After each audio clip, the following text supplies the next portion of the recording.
and welcome to LOC On The Clock, the whistle-stop tour around everything going on in the League of Champions.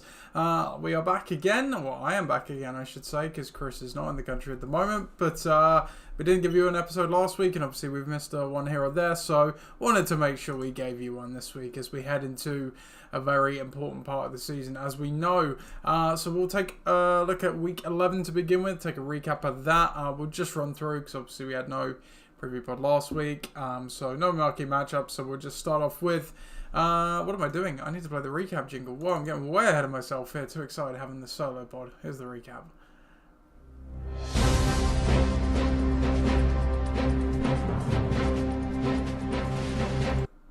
And the benefit of me being on my own is I get to interact more with you, so if you are watching live, please do comment along. But other than that, I'll get straight to it with Stubbs Bowl episode number 2 of this season. Gridiron Gang took on Bare Necessities. Gridiron Gang coming off a loss at 5-5, looking to keep up in the playoff race.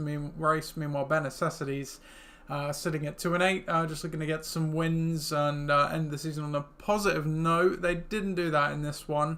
They lost this one 100 pretty much to 73. My record against my dad all time now has improved to 11-15 with the double that I've done over him this season. Taking a look at the scores for me, it was the bottom end of the roster that did a lot of the heavy lifting, but that trio of running backs, James Cook, Jameer Gibbs, Trevion Henderson, got 17, 15 and 27 points a piece to give me the victory. I also got a good contribution from the special teams and defense. Jason Myers got me 14. Raven's got me 16. But yeah, Lamar Jackson, Frymouth, and Wanda Robinson combined for less than 10 points. Now, the latter two of those is not a surprising statement, but yeah, Lamar Jackson had a shocker last week, but I had enough points elsewhere, so I got the win to move up to 6-5. My dad's team, 73 points. Not the best of days, obviously. Stafford probably had one of his worst games of the season with the 17. Debo did nice in Spain with 14. Chase Brown had a solid 13 as well. Nobody else there got more, got into double digits. Jaylen Warren was a little bit hard done by the injury. My dad was hard done by, especially as well, by the injury, because Kenneth Gainwell obviously went off. Still probably wouldn't have been the difference in the game, but obviously hurts all the same. My dad does fall to 2-9. We'll go on to the next game, which was Oakland Golden Bears against Tom's Tyrants. Very similar vibe in this one. Oakland Golden Bears at 2-8, just looking to get some wins on the board, get something positive going. Meanwhile, Tom's Tyrants, depending on what happened in the bucking the trend game, could take possession of the Southampton division with a win and a bucking the trend loss. Well, win they did to move up to 7-4, 2-game winning streak, 83-62. So Tom's just escaping the music, just by that much. Yeah, 83-62. Taking a look at Tom's side, Jordan Love, he got the quarterback choice right in this one. Wasn't hard because Daniel Jones was on a bye. 22 points for Jordan Love. Drake London got 12. He did get injured in the game, so that may have played a role in the lower than normal output for him. Devon Achane, 17 in Spain as well. Some reasonably high single-digit scores there from a few other guys. So, not the best of weeks. A little fortunate in the opposition. Freddie obviously had a week to forget. Caleb Williams only got 10 points. Again, he had Bo Nix at his disposal as well, but that wouldn't have been significantly better, to be fair. Devontae Smith obviously had a shock with the 10 points there. Trey Tucker, of course, the week Freddie plays him, it pays off. You know, I rolled him out there one week. He got 11 points from him this week, but against the Cowboys. Nice play. Kenneth Walker showed some signs of life, which Freddie will be happy about. He got 17, Packers did go 12, but yeah, generally, obviously, a week to forget. There's a little bit of points on the bench there as well, but nothing that would have changed the fortunes too much. So he falls to 2-9. The history of these two, Tom's Tyrants all-time against Freddie is 3-0, so Tom's opened up a pretty good early lead against Freddie there. We'll go on to the next game, which was the Dream Team against Mike Kitchen's great again. This was an interesting one. So both these teams entered this one at 5-5. Mike Kitchen's great again on a 2-game win streak, despite being the lowest scoring team. Both these teams very much alive in the playoffs, but a loss in this one would prove quite brutal. This week in general featured lots of teams with similar records, so very integral to the playoff race. And Ollie did take it 90-61. So might not have a lot of points, but he had enough points certainly in this one, and 90 points is certainly a reasonable enough week. Rogers didn't do great. He only got 11. He obviously got banged up in the game as well, but CeeDee Lamb got 13. Teteroa McMillan, though, was the big story of the game between these two. 25 points. He's obviously taken a bit of a while to get going reliably, but had a great day in this one. Bears D. Ollie will be loving that with the 12 points there and the win against Minnesota as well. So solid day. The two quarterbacks on the bench would have been better than the one he started, but obviously at least it didn't change the results. So Jared Goff and Lawrence can sit on the bench and pipe down. For Viv, 61 points. Obviously, not a great day himself. His quarterback, Jalen Hurts, didn't do too much. He got 15 points. Nico Collins got 15. Tyler got 11. Beyond that, it was very slim pickings for Viv. Not a lot of points. Devontae Adams had 1 receiving yard and 1 touchdown to get 6.1 points. Rashad White obviously just got completely outshone by Sean Tucker. If I needed a running back last week, I would have absolutely scooped up and played Sean Tucker, but given that Viv already had White, I understand why he stuck with him, but obviously just unfortunate. DeMarcado obviously got injured in this one as well, albeit I'm not sure really it would have made too much difference. So obviously a bit of a sting to Viv's playoff chances, dropping him to 5 and 6. He's obviously definitely not dead, but he's certainly up against it. And Ollie, win-wise, he's in pretty good shape. The points are obviously going to be against him, which we'll see in the standing stats and milestone in a bit. But he's got the wins under the belt, which obviously is one of the most important things. The history of this matchup all time. Let's take a look here. Ollie is where is Viv on the spreadsheet? 5 and 7 all time against Viv now. So we'll take a look at the next game, which featured bucking the trend against Bristol City Chiefs, which is Ross's team. Bucking the trend obviously did jump out to not quite as strong a lead as Jeff, as we know, but a reasonably good lead in the Southampton division, dropping points left, right and centre, being one of the highest scoring teams. Did carry a 3-game losing streak into this one though at 6 and 4. Meanwhile, Ross was sitting at 5 and 5 again himself, looking to keep up sort of in the playoff race. Again, Ross has had a bit of a mixed season, but Ross extends Mike's losing streak to a month-long streak near enough, 121 to 96. So both these teams at 6 and 5 now. Let's take a look at Ross's team, and really it was all about Josh Allen. 6 touchdowns on the day, good for 49 points. Just so hard to overcome that. Especially, obviously, if the rest of your team decides to score any amount of points, which they did for Ross. T. Higgins got 12, Travis Kelce got 15, Derrick Henry shows he's still low with 18, and then some reasonably decent contributions elsewhere to get to that solid 1-2-1.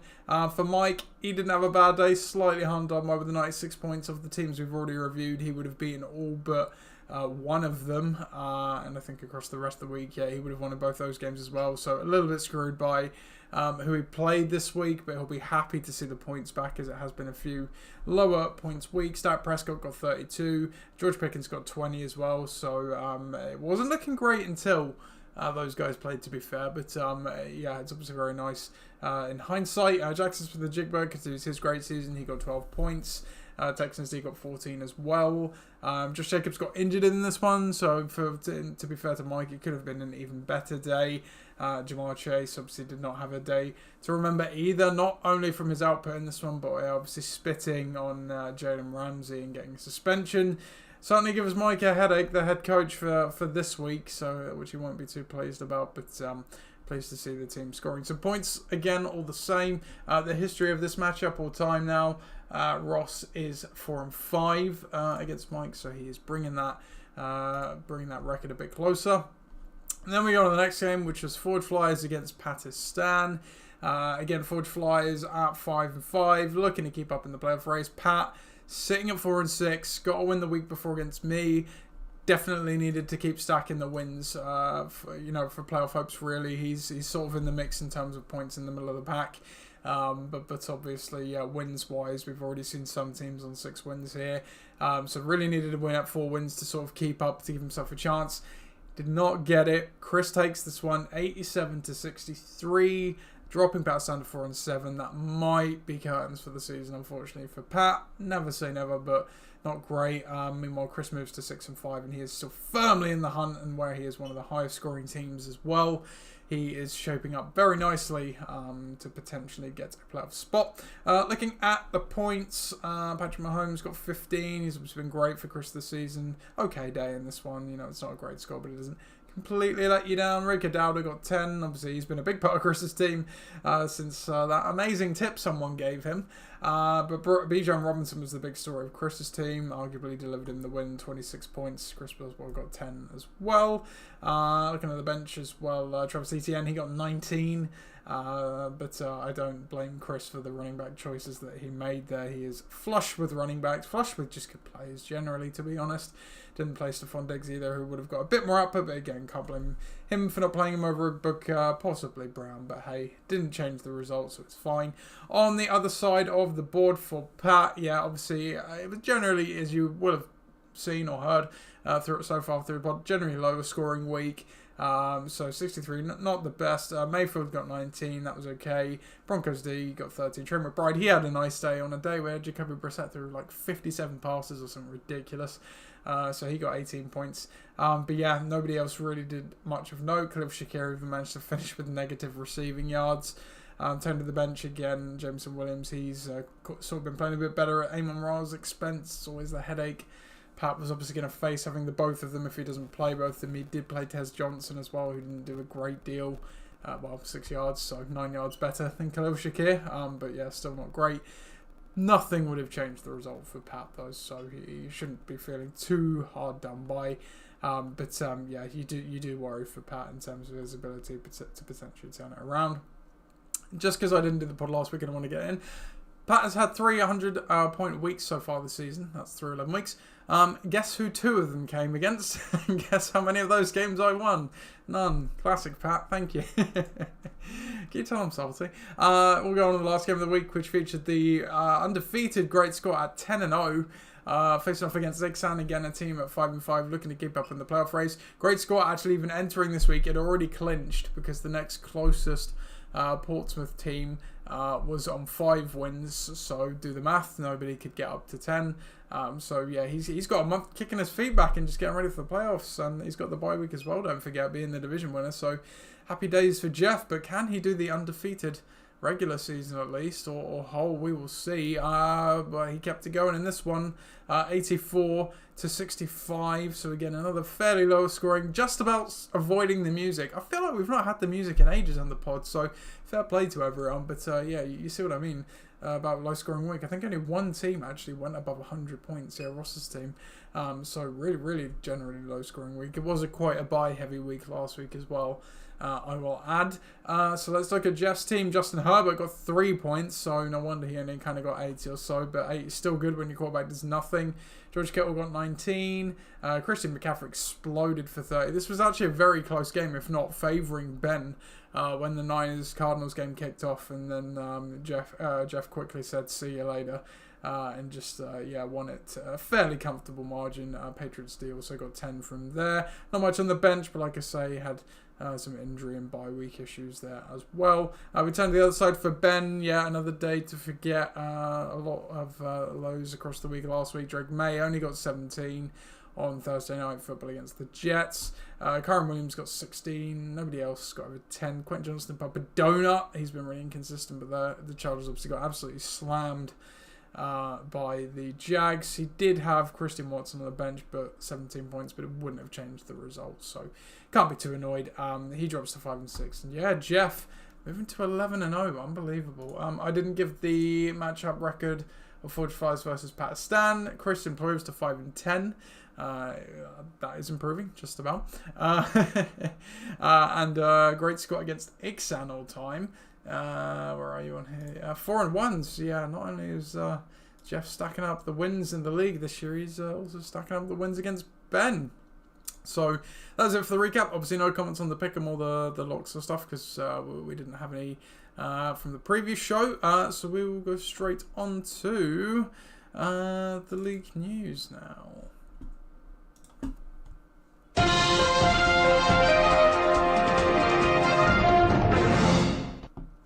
In terms of transactions, the only big one to call out this week was bucking the trend.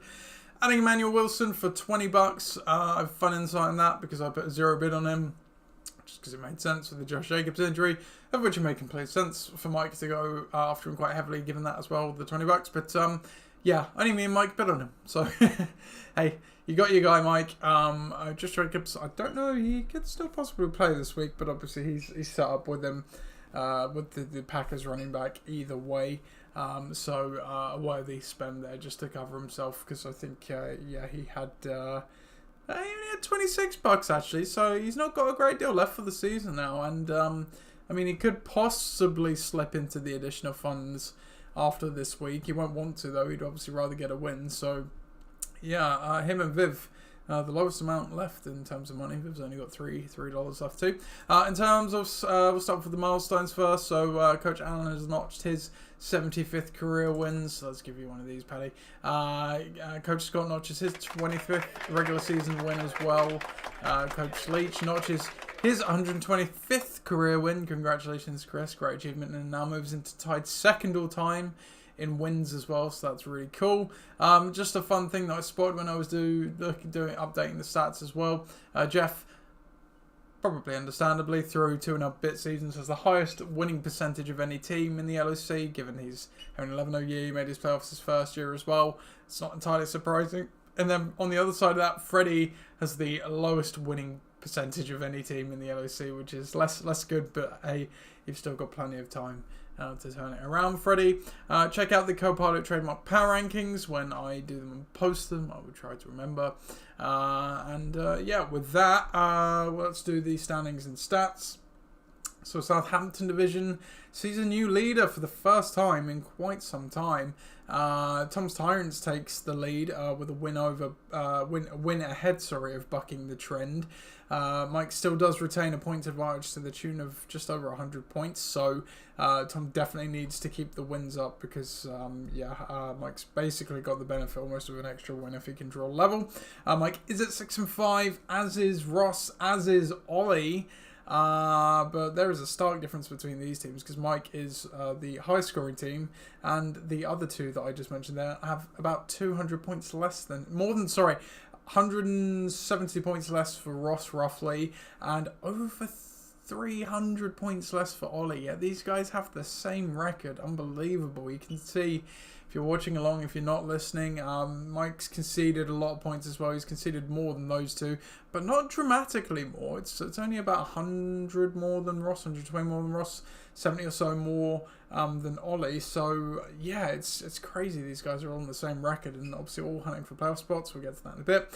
Viv, Dream Team's up 5 and 6 behind those guys, and then Oakland Golden Bears brings up the rear with 2 and 9. Bolster Division, sound like a broken record. Great Scott is 11-0 at the top there. Forge Flyers and myself, Grenang at 6-5.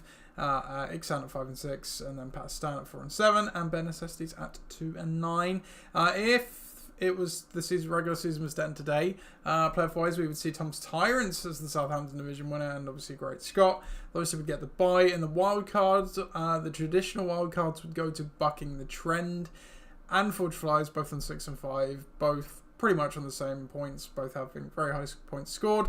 I would then be the points forward wildcard with 1110, which is a little bit ahead of the next closest non-seeded team, which I believe is Ben, who's about 70 points behind me. But we're going to take a look at the overall, because this really does tell you how close it is. So we have 1, 2, 3, 4, 5, 6 and 5 teams. Obviously vying for 3 wildcard spots, or 2 traditional wildcard spots in the points forward. We have 2, 5 and 6 teams just behind them. And then there's obviously a 4 or 7, which is still alive in terms of the traditional wildcard as well. Obviously, my dad and Freddie are locked out of the traditional wildcard at this point, with 3 games to go. But obviously, as we know, points forward wildcard is still alive for everyone. As I said, Mike and Chris ahead of me with 40 points there, quite a bit ahead of everyone else.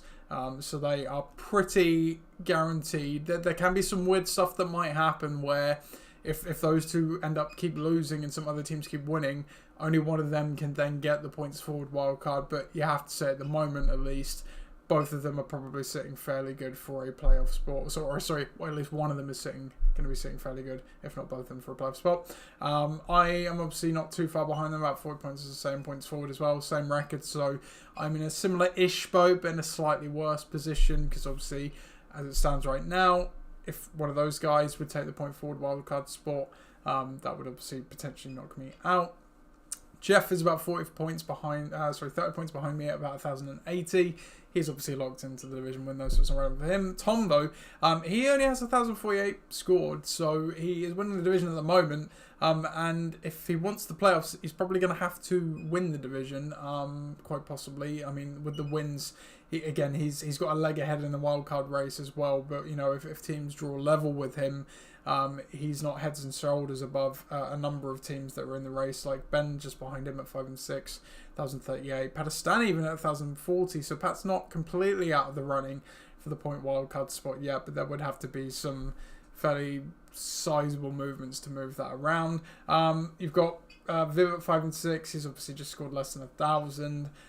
So he's again in kind of similar boat to Pat. He's sort of up against it, needs to stack the wins. And then, yeah, like I say, Ross's team and Ollie's team, which is the lowest scoring team, both at 6 and 5. So they need the wins to make playoffs, really, via the wild card or the division, because they can still catch up to Tom in the division as well. Yeah, really interesting. And then just another, Ollie's team is below even 2 and 9 teams in Benicestes and Oakland Golden Bears, yet he has a 6 and 5 record and finds himself potentially in the playoffs. So crazy. If we turn to points against, Pat is the highest conceded team. So again, 4 and 7. Not all of that is Pat's fault. Not the highest scoring team, obviously, but certainly has been scored upon. I'm the second highest conceded team. Ben's not far behind me, and then Mike's not even far behind us. Chris isn't far behind that, and my dad's not too far behind that, and then Freddie, he's above 1,000 there as well. There's obviously most of those teams still have winning records that I mentioned, because they've obviously got fairly good points forward, but there's obviously a couple there who are less fortunate and do have worse records. We turn to the bottom. So we see obviously Tom's Tyrants only conceded 932. He's winning in division. Jeff only conceded 905. He's obviously winning his division as well. Both of them still fairly good teams, or very good teams in their own right, but definitely getting a bit of the rub of the points against, as is Ross at 6 and 5 as well. Obviously in the hunt for a playoff spot. And definitely Ollie as well, being the lowest scoring team. He hasn't quite cracked 1,000 either, but he's not too far behind. He's about middle of the pack there, obviously. So really interesting dichotomy of what's going on with the stats and the playoff race and how teams are doing this season. Some teams have obviously been quite fortunate, it's fair to say, and others obviously have been less so. If we take a look at the breakdown, so Chris is in the lead on this one at the moment, 79 and 42 across the season, so pretty good. Mike, myself, and Jeff aren't too far behind him. We are all 76 and 45, so us four are all doing quite well. Nothing too more interesting to go through that, I suppose. Then we have the middle of the pack, which is sort of Ben and Pat, as I say, those two, just, you know, they're sort of around 500 or thereabouts, but have been a bit unfavourable with their matchups, you could fairly say. Tom, again, 59 and 62, obviously 7 and 4, winning the division, so he's getting a little bit lucky in terms of the breakdown. Viv again in the hunt, 57 64, around 500. My dad, one of the 2 and 9 teams, 54 and 67, does highlight how he has been a bit screwed over by matchups this year. The team is better than the 2 and 9 indicated. Ross is even beneath him, for example, 53 and 68, yet he is 6 and 5. Freddie is 35 and 86, so he is more towards, you know, deserving that 2 and 9 record. But then we get to Ollie, 34 and 87, yet holds a 6 and 5 record and could find himself in the playoffs. Ridiculous.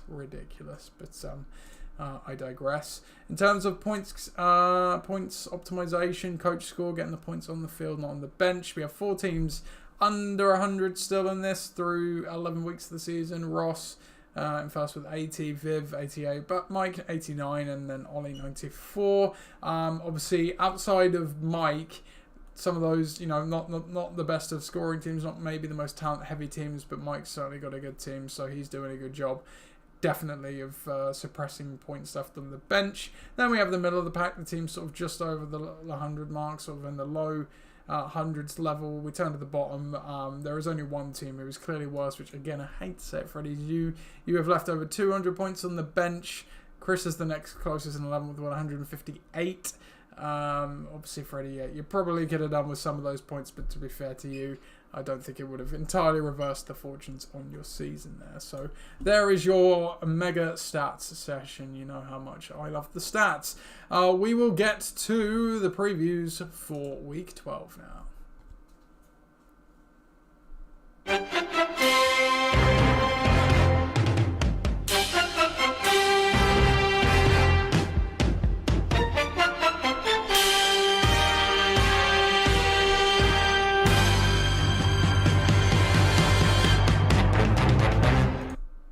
Okay, we've got a, damn it, I've forgotten which way, interdivisional week, yeah, interdivisional week. This week, I think we've got 2 of those, including this week left. No, we don't, sorry, no, it's the last interdivisional week, and then it's two divisional weeks to end the season, so last chance for possibly across the divisions, teams in the wildcard race, to knock some opponents out of the way before we turn within the divisions, and that Southampton race could be very interesting once we turn into the intra-divisional games. Nailed it. But yeah, interdivisional week this week. We've got Gridiron Gang. No, that's week 13. Sorry. Yeah, we've got Gridiron Gang against Bristol City Chiefs, which is Ross's team. That is the D&D Bowl. There's a Founder Bowl, but we'll call it it is the D&D Bowl, Dungeons and Dragons Bowl. We've got Make Kitchens Great Again against Great Scott. Obviously the undefeated team there against a team that's trying to secure or keep themselves in the wildcard race. We've got Bucking the Trend against Ixan. Again, that's 2 playoff hopefuls. Mike is a wildcard team at the moment. Ben would like to be one. Needs a win. Needs to get the wins to sort of keep his hopes alive of that one. Or could obviously look to the points forward, but he's obviously in the mix for that and slightly behind the curve. We've got what else we got? We've got Palestine against the Dream Team. Again, those 2 are sort of on last chance saloon. That's probably loser goes home territory. There we've got Bare Necessities against Oakland Gone Bears, which is the Toilet Bowl, so the race for last place this week as well. We've got Tom's Tyrants against Forge Flies as well, which of course is also a Founder Bowl. Very interesting matchup, that one, because it's the leader of the Southampton division. Tom could set himself up very nicely with a win there. Chris, obviously at 6-5, gets one step further to potentially securing a playoff spot with a win there himself, or he could just throw the Southampton division into absolute chaos if he does get a win there too. Where am I going to go for the marquee matchup? It's not that one. You may see why when we get to the previews. I'm going to go with Bucking the Trend against Ixam for the marquee matchup this week, because for Mike, he's obviously had the 4 losses in a row. He's been one of the better teams. Win, depending what happens elsewhere, he could reclaim the lead in the Southampton division, but even despite that, a win gets him that one step closer to playoffs. For Ben, it's sort of, again, not quite loser go home territory, I would say, for Ben, but it's very as close to that as you probably possibly can get. Obviously mindful of the points forward he could possibly get as well, but I'm going to go with these 2. So there is 20 points on the board already, courtesy of Mike with the Texans D last night, who did a phenomenal job of shutting down Josh Allen. Mike does have a projected 105 to 94 point victory, so despite 20 points from your defense, it's not a huge projected win. Adjusted for that, they probably would have been projected about 7 points or so before that. Ben probably would have just about had the projected lead in this one. So, and the D projections, by the way, are trash. Every week they say like 7. Most often, you know, you're going to get low double digits if you're picking a decent matchup. So, but in reality, all the projections are slightly higher based on that, except Mike's, because obviously he's already had his defense play. So we'll take a look at the teams. So for Mike's team, he currently has Josh Jacobs in, but he might not play. But obviously he's got Emmanuel Wilson. If he doesn't, Keisha Booty comes in. He should be back from his hamstring injury. He comes in favour of Jamar Chase, who has obviously been suspended. He can go off and flick him onto the IR for when Trey Benson comes off, which I believe he would do so. So yeah, big loss for Mike this week. He is rolling out the 20 personnel, 2 running backs, 3 wide receivers. On the other side of the board for Ben, Christian Watson comes into the lineup. Jonathan Taylor comes back in from bye as well. not sure if he played Jordan Addison or not last week. He possibly did. Can't remember who he had. He had Quentin Johnston obviously in his lineup, so he hits the bench. Can't remember who else he had. But he is going with the 11 personnel. Love to see it. 1 running back, 1 tight end, 3 wide receivers. Could get Joe Burrow back in this one. Maybe. He's questionable at the moment. He's got Drake May in against Cincinnati in the same game. So, better matchup probably as well. So, it will be interesting to see what decision he might have to make there. So, history of this matchup all time. Bucking the trend are 3-7 against Ixan. So, history does favour Ixan. But Ixan's got a little bit of a gap to make up. Can he do it? Well, let's start with the defense since we already know Mike's score. The Lions are playing the Jameis Winston-led New York Giants at home, just coming off a loss against the Eagles. They need to stack some wins, obviously, to put them in a good spot for the playoffs as well. I would not be surprised if they matched the Texans' score, so this is still a very even game and kind of leads into why I picked this one as the marquee matchup. May is a very good matchup. Will he need to throw too much? That Cincy Rundy has been pretty bad, but May's been good. He'll be solid all the same. Got it. Could have a good day. Who knows? Titans, as we all know, myself especially this season, can be a bit unpredictable. Christian Watson has had some nice games. Certainly one last week in the return, obviously, from his knee injury. Minnesota is a bit of a tougher defense, so we'll see there. Jonathan Taylor against KC again. It's a tough defense, but it's Jonathan Taylor. Kyren Williams against Tampa. Tampa are relatively good against sort of rushing, typically. They bleed points to receiving production from running backs, but Kyren's been pretty solid, so I think he'll be okay there. Jordan Addison, again, a bit of a wildcard against the Packers, not the best of matchups as well. Obviously, JJ McCarthy's not been playing great too, so Ben shapes up okay this week. I wouldn't say great, shapes up okay. We'll go to the other side for Mike. Obviously, he's got the stack in Pickens and Prescott against the Eagles. I'm not too afraid of that. I thought week 1, they didn't disgrace themselves, certainly not. They gave a pretty good go of it. Fairly low output in week 1, but they're at home in this one. The offense has obviously been great. Eagles defense has been pretty good too, but I'm not afraid of that. It's not the best of matchups, obviously, but I'm not afraid of that. JSN has been great. The worry for Mike is going to be, do they even need to throw to him in this one against Tennessee? The matchup is good, but if he doesn't get involved in the scoring early, we've already seen the game for the Seahawks when Mike played Darnold, actually, because I think Dak was on his bye. The Seahawks played the Cardinals, absolutely just blitzed them out of the park. They didn't really need to do anything.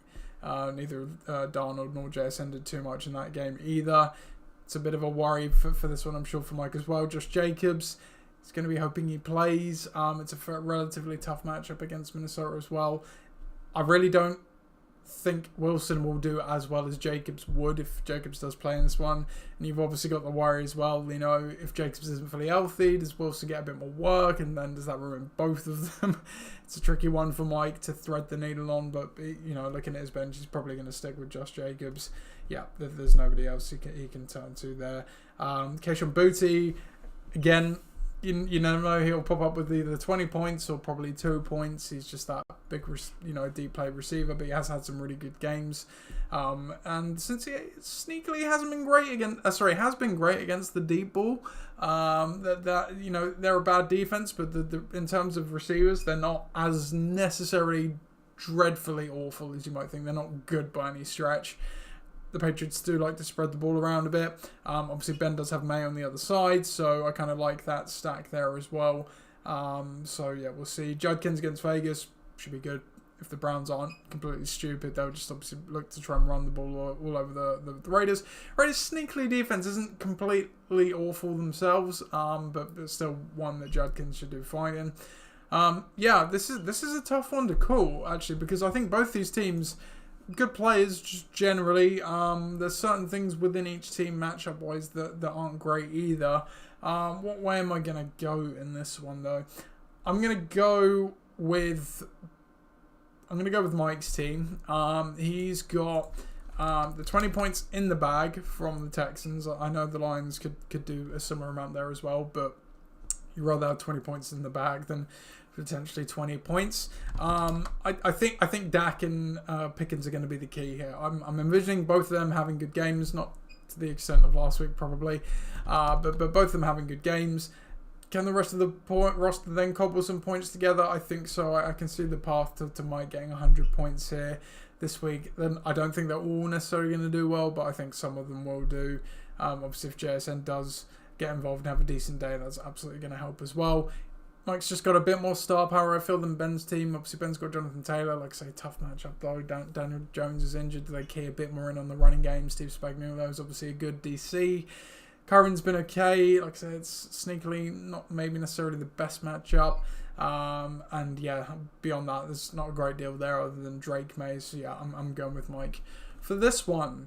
We'll go to the next game then, which features Pakistan against the Dream Team. As I say, these two really need it's loser goes home in this one. Viv does have 6 points on the board, courtesy of Nico Collins. It's not obviously going to move the needle for him too much. Projections do favour Pat in this one, 90 to 85. Let's take a look at the lineups. So Pat has brought Jameson Williams in the lineup. He is going with the Lions receiver stack this week. He also brings Chris Olave in back from the bye, which drops Khalil Shakir and Tez Johnson to the bench. Shakir got 9 points last night, by the way, so obviously 9.3 more than last week. Pat is going with the 11 personnel as well, running back, tight end, and 3 wide receivers. On the other side of the board for Viv, Kamara comes in the start of the lineup. He added him on his bye week last week, starts him this week. Tajay Spears comes back from the bye and plays as well. Also Charbonnet in the lineup. Can't remember if he had him in last week or not. But that drops Lad McConkey to the bench, who's on bye. Rashad White to the bench as well, and possibly also Jordan Mason. So Viv is going with the 30 personnel, 3 running backs, 2 wide receivers. History of this matchup all time: Pakistan is 5-10 all time against the Dream Team, so it doesn't have the best of records. Let's start with Viv's team. So yeah, obviously the 6 in the bag from Nico. Hurts against Dallas. It's not necessarily going to be as good as a matchup as it has been, given that they added those couple of players, Logan Wilson and Quinnen Williams, via trade. But Hurts could still have a decent day, certainly against that secondary. Adams has been pretty good. Stafford's obviously been playing great. You know, it's not a matchup to be afraid of there. Kamara's got a great matchup as well. Tyler Shook looked a bit more competent in the last game before their bye. Kamara had one of his better games that he's had this season. Tajay Spears should benefit from a negative game script. He tends to come in more when they're from behind and to take more work away from Pollard. Zach Charbonnet, again, cake matchup. You know, they're going to score touchdowns a lot. Probably fairly safe, conservative game plan as a running back. Should be involved in that. Falcons against New Orleans, absolutely bleeping hate it. Hate it. You cannot trust the Falcons this year. It's a trap game. It's a trap game. It's in New Orleans too. It's a trap game. Dylan Shock, Tyler Shock, wherever his name is. Dylan Gabriel, Tyler Shock, who cares? Same player. No, Tyler Shock looked decent before the bye. You know, bye week, Kellen Moore's a good coach as well, good offensive mind. I absolutely hate playing the Falcons D going into the Superdome there. And Viv's got, to be fair, the Buccaneers against the Rams, I don't like that too much either. So it's probably more preparing for future weeks there. But yeah, don't particularly like that one. There on the other side of the board for Pakistan, he's playing Jacoby Brissett again. He's playing him over Baker Mayfield, in fact. Bold, like it. But the Rams D is real good. Jacksonville's D, they did shut down the Chargers last week, but they've been very exploited by quarterbacks and receivers this year. So given Brissett's obviously just coming off again where he threw 57 passes, that was mostly because they were down by 2 scores after like 5 minutes. But they are going to go pass heavy. Obviously, running hasn't been great strength of theirs. They've had a lot of injuries to running backs this year. So like that call. Like Amon-Ra St. Brown and Jameson Williams against the Giants, at least one of those guys has to do well. Amon-Ra, there's some bubbling that maybe he's dealing with some sort of injury here, and maybe that's a reason why Jameson Williams has been a bit better of late, but it doesn't matter. Yeah, at least one of those guys should do well, unless, you know, they just absolutely run the ball all day long. But I don't envision that being the case, so I think one of those guys is going to do well. He's got Olave as well. Olave is at worst going to be a volume option, so nothing to worry about there. Trent McBride again would benefit from Brissett. Ashton Jeanty against Cleveland, fresh off a game where he only got like 6 or 7 rushing yards. Yeah, against a fairly tough Cleveland defense as well. I'm not particularly thrilled with that, but that could be a very weird weird game, so could come good. Browns D against Vegas as well, quite like that. Again, similar reasons. So all in all, I actually think Pat shapes up pretty well this week. So I'm going to keep the pick short and sweet on this one. I just think Pat has what it takes to beat Viv this week. He's got some really nice matchups. There's some reasonably good players in there. Obviously, Nico's had a fairly slow start for Viv as well. So I think Pat keeps the season alive for one more week. Puts Viv in some potential very hot water as it pertains to the playoffs. We're going to the next game then, which is the Toilet Bowl. Ben Necessities against Oakland Golden Bears. Both these teams 2-9. Could sign, seal, and deliver who's going to be the 12th place team this year. We will see. Projections have this one going 89-83 in favour of my dad. Taking a look at the teams, keeps rolling with Matthew Stafford. Certainly why Jaden Daniels is obviously injured and on a bye. I don't know who we played last week. Pittman must have come in because I think he was on a bye. And then I think the rest of the lineup might be unchanged. So he's going with 30 personnel there, 3 running backs, 2 receivers. On the other side for Freddie, let's see here. Kenneth Gainwell comes into the starting lineup. Over possibly Kamani Vidal, who is now gone on to bye. So he's going with 30 personnel as well. History of this matchup all time, bare necessities are 2-0 against Oakland Golden Bears. Let's take a look. Stafford's been great this year, cross-country trip to Tampa, but hey, they came to London and he threw like 5 touchdowns against the Jags, so don't care about that a bit. Pittman's got a tough matchup against KC. Jefferson's similar with against Green Bay, and JJ has not been good. His 9 has not been getting the ball to Jefferson this year, so don't like that. Monty against the Giants does profile to be quite good for him, albeit it does feel like Gibbs has maybe usurped him a bit in that backfield. Warren should play against Chicago. He's obviously got a bit of injury worry. He got dinged up his ankle last week, but that's a good match if he can play. Chase Brown against Samaje Perine is out. So workload concerns, none. Matchup concerns, some. New England are fairly good, but do bleed points to receiving production from running backs. So Brown is quite involved in that. Could have Burrow back, which would be a boost as well. Chiefs D against Indy at home. Don't mind that. Chiefs at home are solid. Probably not going to be a boom game, but they could still have a decent day. So yeah, I think my dad's team shapes up fairly nicely there. Looking at Freddie's team, Caleb against Pittsburgh. I'm wondering if this Pittsburgh defense is maybe playing a bit better, maybe made some changes. I don't know. Caleb had a bit of a bad. He's a bit obviously all over the place, but can be capable of a good score. Devontae Smith is the leading receiver, it seems like, for the Eagles. I'm not sure how much that necessarily says, but could still be a good matchup against Dallas. Trey Tucker against Cleveland, don't like that. Gainwell's obviously going to only have value if Jaylen Warren misses the game, really, I think. Brees Hall against Baltimore, it's okay, but they could be losing potentially. Walker against Tennessee, really like that. Packers D against Minnesota, quite like that too. This could be an interesting game between these two. I just feel like my dad probably has a bit of a better rub. If Jaylen Warren doesn't play, that does make it a bit more difficult for my dad's team. He does lose a bit there. There's just not a lot of pop between these two teams. I hate to say it. There's some good matchups on both sides and some bad ones. It's a tough one to call, I think, I'm going to go with my dad's team by a hair, but wouldn't surprise me to see if this is sort of a fairly low-scoring, close-ish game. But we'll go with my dad's team here. I've not been doing injuries as I've gone along as well, so let me just double back and do that. So Warren, questionable with his ankle injury. Going back to the Pakistan Dream Team game, Kamara, he's still dealing with an ankle injury as well, but off the bye, I imagine he will play.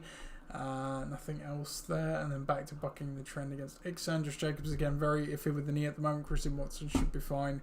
Imagine it's just him coming back from his injury. Bucky Evans have already been ruled out. As I said, Benson and Barrow could both play this weekend as well.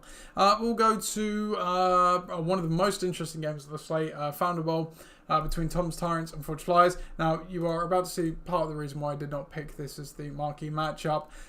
So Forge Flyers 6-5, Tom's Tyrants 7-4, leading the Southampton division. Obviously, Chris in the wildcard position. Chris is projected to win this one by double Tom's score currently, 107 to about 54. But I'll explain. Tom his projection actually possibly might even get worse than that. I'm not sure. It might be factoring it. Drake London has been ruled out. He's still in the starting lineup. He has got Achan on a bye currently in his lineup.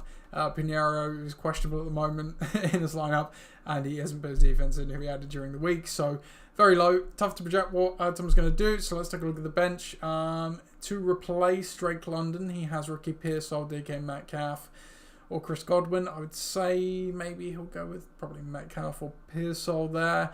He'll obviously have to replace one of those with Achan as well, so probably both of those guys come in. He may need a new kicker. He's got the Rams against Tampa Bay. They are a good defense. Bucks haven't been lighting it up on offense, so we'll see. But yeah, it doesn't shape up to be the best of weeks there for Tom. So he'll be going with probably, so he'll be bringing 2 receivers in, won't he? So 20 personnel, I would say. On the other side of the board for Chris, Stephon Diggs comes into the lineup, and I believe that's his only change, so just dropping Emeka Egbuka to the bench. Lots of questionables for Chris there on the bench. So he's going with the 30 personnel. This week, the history of these of the matchup between these two. Forge Flyers is it's a level series actually, 10 and 10. So the winner of this one can take the lead in the series here. Let's start on Chris's side of the board. Mahomes at home against Indy, quite like that. Diggs against Cincinnati, it's reasonably good. Brown against Dallas, you just don't know what you're going to get with AJ Brown, but in theory it's a good matchup. Dowd against San Fran, love that. Javonte Williams against Eagles. He obviously had the very good week 1 against them. A couple of touchdowns did help him with that, but he's still a solid play. Bijan against New Orleans, yep, obviously no worries about that. Obviously Kirk Cousins is in, which is a worry for the offense as a whole. But they'd be absolute fools, which I'm not convinced the Falcons coaching staff aren't, but hey, they would be fools, really good fools, if they didn't try and feature him there. Seahawks against Tennessee as well, that could be an absolute laugher. So Chris is shaping up reasonably well for this week. On the other side, Jordan Love against Minnesota, I don't particularly like that. Don't like Daniel Jones against KC as well. So Tom's stuck a bit with the quarterback choice this week. Rashee Rice against Indy, that's absolutely fine. Barkley against Dallas as well. Could maybe, those trade additions that the Cowboys had are going to help more with the run game, so that's a bit of a worry. Barkley's obviously not been lighting it up this year. Swift against Pittsburgh, they're a bit hit and miss run defense-wise. Swift has obviously been pretty good, so less worried about that. Then we've got some projection going on elsewhere. Metcalf against Chicago, that's okay. As is Pearsall against Carolina. But it's sort of hard to guess what you're going to get from them. Rams against Tampa Bay as well. They'll probably do okay. I don't know if it's a smash spot, though. So I think this should be a fairly comfortable win for Chris, to be honest. I did have half a mind to lock this game, but I'm going to hold my lock just for now and just pick Chris's team here because he's caught Tom in a good week. Obviously some injuries, some buys and whatnot. Some difficult matchups too that Chris... I mean, this projection, by the way, is absolutely ridiculous. 107 points. I'm not sure we've seen a higher projection on the season. And don't get me wrong, Chris's team is good, but I don't know why is projected so much. But I mean, it could happen. He's shaping up very nicely this week. So yeah, I really should lock this game probably, but I'm not gonna. I'm gonna stick with my gut of where I want my lock to go.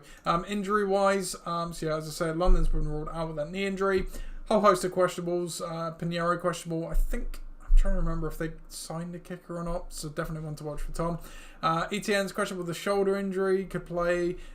Stevenson's questionable with his toe injury, has been limited a week, he could return. Whether he was questionable with an ankle injury, it sounds like he'll probably play. And Egbuka, to be honest, I'm not entirely sure, but I've not seen anything sounding any alarms or anything, so I imagine he will play as well.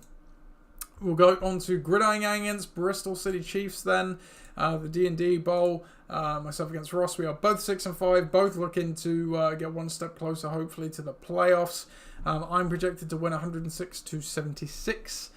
We both have points on the board, 19 to me, 8 to Ross. Ross has had Josh Allen, who only got the 8. That's why his projection is quite low. I had another 19 for James Cook, which is why my projection remains high. In terms of lineup changes, for me, I've brought Hunter Henry in and Michael Wilson over Pat Frymuth and Colton Sutton, who is on bye. And then unchanged beyond that. For Ross's team, he has brought in Alec Pierce and dropped, I think it was Tony Pollard to the bench. So I'm going with the third person. So one personnel, sorry. Ross is going with the 11 personnel. Very popular personnel group in the LOC this week. Running back, tight end, and 3 wide receivers.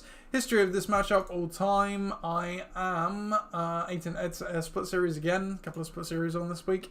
8-8 all time between us two. Looking down, we'll start with Ross's team. T. Higgins obviously gets a bump because obviously Jamar Chase is suspended for the spitting incident. He historically does do quite well when Chase misses a game. It's a tougher matchup though. Is Burrow going to be back? Is he going to have some rust to knock off? It's a hard one to call, but you would probably say he'll have a decent day. Flowers against New York. On Jets, that is. On paper, it's a nice matchup. Are the Ravens really going to have to do too much to beat the Jets, though, is the question. I've got Jackson on the other side as well, so there's a bit of a potential mitigation for Ross there. With Zay Flowers, Kelsey against Indy, don't mind that. Kelsey's obviously been having a pretty good season.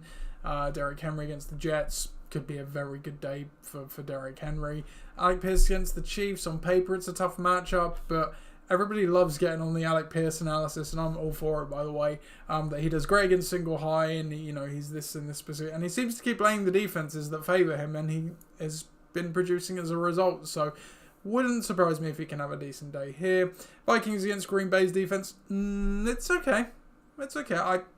We'll see, but yeah, I'm not overly in love with it.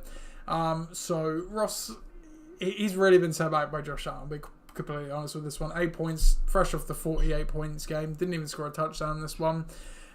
It really does set Ross off on a bad foot, and it will be tough for him to overcome because we go on the other side. I've got Lamar Jackson against the Jets. Don't know how fully healthy Jackson is. He's obviously missed practice on Wednesdays each of the last couple of weeks with knee and ankle ailments. Obviously, maybe still coming back from that hamstring injury he suffered as well. It is a cake matchup and they really should win, but is he going to have to do too much is the question. Hunter Henry is my latest lottery ticket. He is playing against the Bengals, which is we didn't have a pod last week, but if you haven't looked, that is a that is a ridiculously good matchup for tight ends. The league median of standard points conceded to tight ends in a given week is 8 points on average. The second worst team is +4 deviation to that, so about 12 points on average a week. That's the second worst team. The Bengals are double that. They are +8 to the median. They are double the median average team in conceded points to tight ends. 16 points a week in standard scoring. They concede to tight ends. Who do they play this week? The Patriots. Who plays tight end for the Patriots? Hunter Henry. Get in my lineup, and you are there. Michael Wilson as well. He's coming off a 15 catch day last week when Brissett threw all those passes against the Jags D, who have given up production to the boundary receivers. Yes, they did just shut down the Chargers, but he's the leading receiver with Marvin Harrison Jr. out. James Cook's obviously got me off to a good start with 19 points. Gibbs against the Giants. Love that matchup. Henderson against Cincy.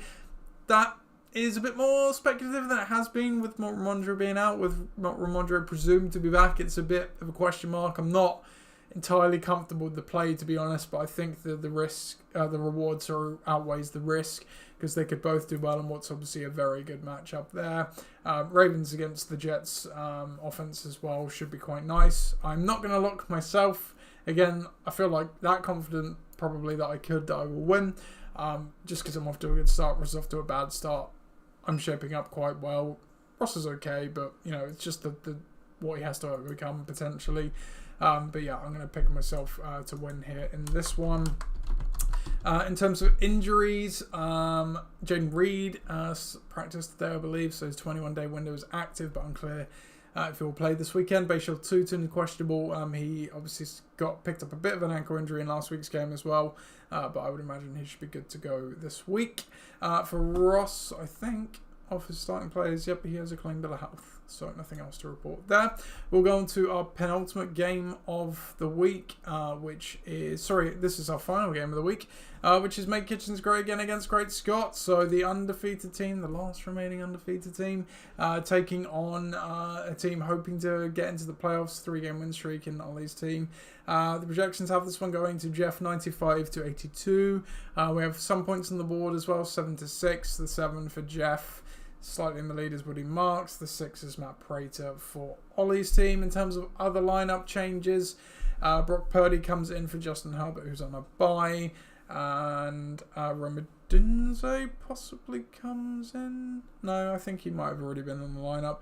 So Jeff is going with the 21 personnel, this week, to running backs, to tight end, 2 receivers.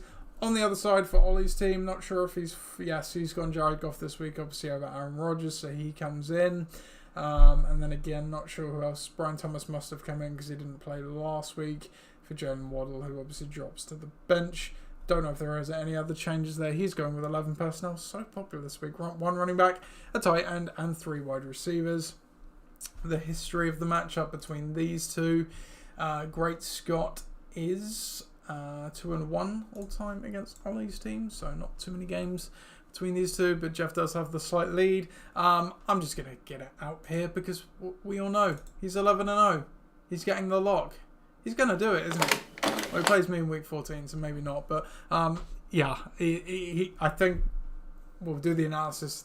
We'll do this the other way around than I should have done it. But Jeff gets the lock. He does set up quite nicely this week. Purdy against Carolina at home. Love that. He's got Kittle to throw to as well. And he's also got McCaffrey to throw to. He's very Niners heavy. If the Panthers can have a decent day there, it could go very wrong very quickly for Jeff. But I don't think anyone's really expecting that. They are 6-5, so they're not a complete joke team, but they should do well. Puka against the Bucks as well. I mean, Puka's been great this year for Jeff. Adunze, he's called from a very hot start, but again, still, one of the options in that Bears offense. They have become more run heavy, he's still reasonably good option. Patriots against Cincy. They're a good defense. It's questionable how good that matchup is. Obviously, if Flacco's in, it's much more appealing possibly than Burrow. But again, Burrow might have the rust. So, we'll see on that one. They should have a reasonably good floor, if nothing else, though. We go to Ollie's team, Goff against the Giants. Love that. Again, it's a classic question of, are they going to score a ton of points? Is he going to be involved in that? And they're just going to get a lead and run the ball. Who knows? But it shapes up for Goff to probably have a nice day. Lamb against the Eagles. No problems with that as well. Should be decent. McMillan has obviously been good the last few weeks. Playing a San Fran D that's not particularly good. So, like that. Aaron Jones against Green Bay. It's sort of a bit mixed there. Brian Thomas obviously hasn't had a great season. Could he have a decent day against Arizona? Yeah, but I don't know. The Jags seem to have gone a bit more run heavy. Trying to hide Trevor Lawrence a bit more potentially there. Bowers against Cleveland. Cleveland, I think, are a pretty tough matchup for tight ends. I know Bowers is the leading option there, but this Raiders offense is pretty crap as well, if we're being honest. And Bears against Pittsburgh could be good as well. Bears defense actually hasn't been too bad this year. I don't know if it's better or worse for A-Rod to be slightly injured or Mason Rudolph. Can he do I don't know. Ollie shapes up okay this week. I think out of the 3 games that this one, my game and I think Forge Flies against Tom Simons, I actually think I'm least confident in the lock here, but Jeff's 11-0. I've got to lock him. It's got to end at some point, right? Otherwise, I still benefit. I get the lock right, so hey. I'm going to go with obviously Jeff in this one. But it could be an interesting game. I mean, Ollie needs this one. If he loses, falls behind, I think some other teams can get to 7 wins obviously this week. With his very low points and only 2 games to go after that, it does get quite prohibitive for him to make the playoffs. We'll see what happens here. Injury-wise, Aaron Rodgers, he is, I believe, going to be questionable with his wrist injury. Marvin Harrison has been ruled out for another week with, obviously, his appendix removal surgery, I should say. And that brings us to the end of the podcast. Unbelievably, it's been about the same length as normal. I did not have that on the cards. I thought I'd breeze through this without Chris, but doesn't matter. Hope you're having a good time away by the way, Chris. I will let you know if you're welcome to watch the games of mine this weekend. I'm going to go and watch the games at Tom's at some point. But if Tom does not let me know, I will put up the invite in the WhatsApp group that you can come watch the games at mine. But other than that, all that is left for me to do is to wish that you have a very good rest of very good weekend. It's Friday, weekend's just starting. Have a very good weekend. Best of luck in your matchups, unless you're playing me, of course. Goodbye, everybody.